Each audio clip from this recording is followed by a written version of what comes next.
नमस्कार, मी ओंकार गोवर्धन. मला एक गोष्ट बोलायची आहे म्हणून मी तुमच्यासमोर आलो आहे. पुण्यातल्या आपल्या नद्यांची परिस्थिती अतिशय वाईट आहे. त्यांच्या जवळून जरी गेलं तरी दुर्गंधी येते, घाण वास येतो.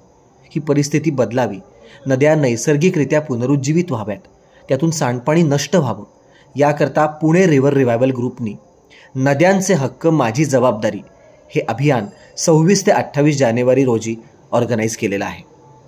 पुण्यातल्या नदीप्रेमी अनेक नागरिकांनी नद्या प्रदूषणमुक्त व्हाव्यात याकरता साखळी पद्धतीनं उपोषण केलेलं आहे. या उपोषणाचा 700वा दिवस आहे.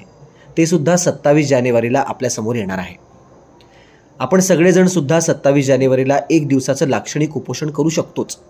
आणि त्याचबरोबर ज्या ज्या लोकांना शक्य आहे त्यांनी SM जोशी पुलाजवळ जी नदी आहे तिथे आपण जावं आणि या उपक्रमात आपला सहभाग नोंदवावा असं मी इथे आवाहन करतो. आपल्यापैकी ज्यांना ज्यांना शक्य आहे त्यांनी हे नक्की करा. आणि नदीवर आपलं किती प्रेम आहे हे आपल्या सगळ्यांना माहिती आहे.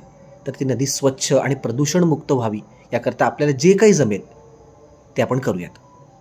थँक्यू.